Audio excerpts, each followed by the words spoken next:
I'm going to show you how to install the RR Racing Air Oil Separator R2 or version 2. It's the updated model from RR Racing. This is what you get in the box. I'll put a link in the description where you can purchase it for yourself.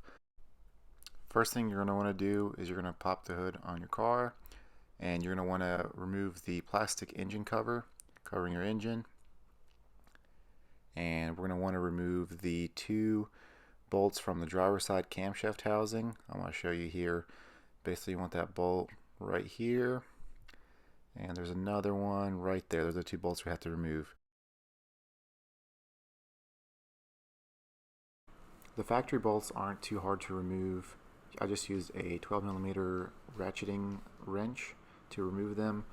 I sped up the video here. Once you get them loose, you just use your hands, take them off. It'll be a lot easier.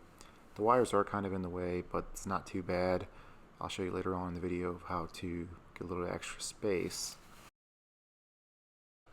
In the installation instructions, there's a picture of the bracket after it's been mounted, and the wires go to the right side of the bracket that you're seeing right now. In my case, I'm not sure if it's all RCFs or just mine. I didn't have enough slack in the wiring harness to make that happen, so I had to remove a couple clips here. I'll show you one. After I removed it, it's just a clip you push in and it comes out.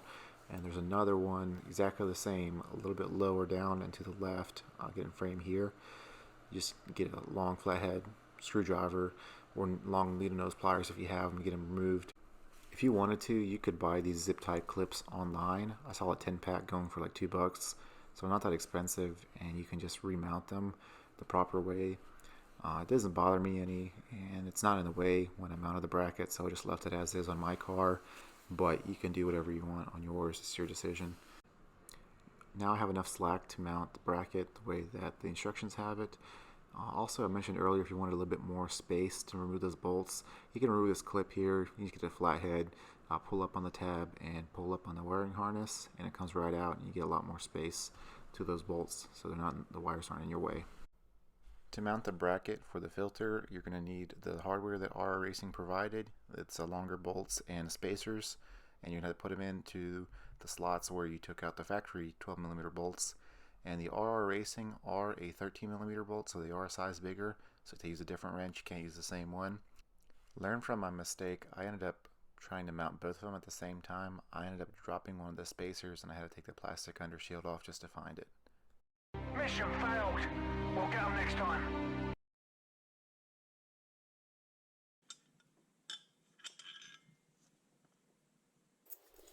I hand threaded on the bolts, and then I used the 13mm ratcheting wrench to get them tight.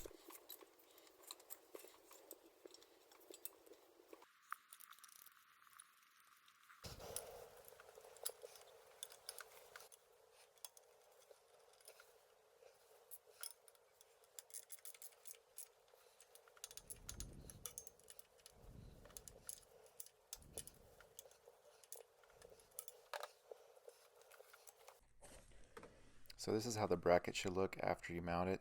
As you can see, the wires are going around the right bolt. That's how they have it in the instructions.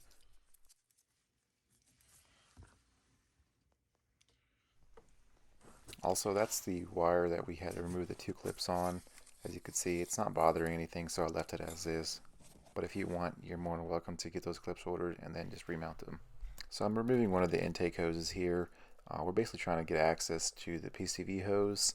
I'll show you here in a little bit. To get access to the PCV hose and clamp, I had to remove this little hose on top of the intake manifold. After we tap into the PCV hose, we just reinstall it. My PCV hose was on pretty tight, so I just used a little flathead to help me remove it. Be careful, you can tear the hose. Just giving a little light pressure behind it and then using my hand to pull it out. Once you remove the PCV hose, you'll see all the oil that accumulates. Basically, that's why we're installing the air oil separator. It filters all that out so that it doesn't go back in the engine and reburn.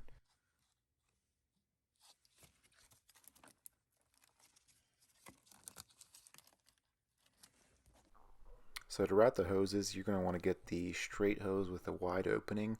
Basically where we just took the PCV hose off, we're going to have to put it on. The instructions do say they recommend using some heat and some sort of silicone-based lubricant. It was pretty difficult to get on. It took me a couple tries to get it. Keep trying. And before I install the hose, I'm just using a shop towel just to clean off the oil that's in there before I install the R racing hose.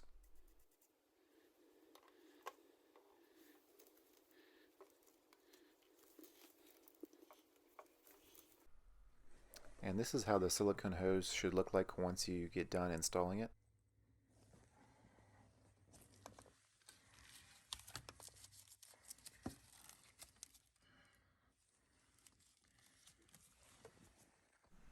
So the filter you can mount either way. You can mount it with the sight glass on the right hand side or the sight glass on the left hand side. I decided to mount mine with the sight glass on the right hand side. I decided to be a lot easier for me to peek in and see how much oil's already in there.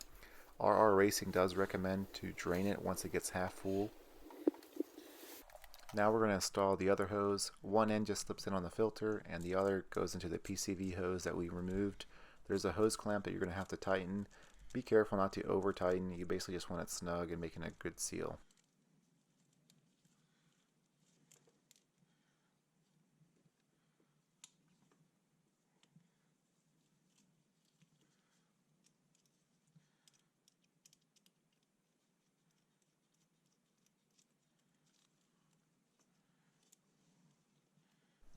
The straight silicone hose just connects to the other side of the filter, and once that's connected you can basically start putting everything back together.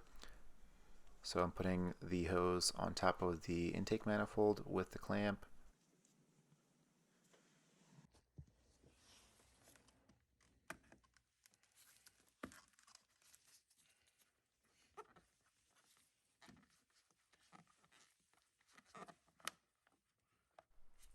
And once you put everything back together, just go over your work just to make sure you didn't miss anything and everything looks good. This is what the finished product looks like with everything put back together. You don't have to trim the engine cover like you did with the original version. The updated version changed the design so you don't have to trim anything. Also, I really appreciate you guys watching my video, and I hope it's helped some of you guys out. I haven't seen a tutorial or a DIY on how to do the new kit, so I decided to make a video and post on YouTube.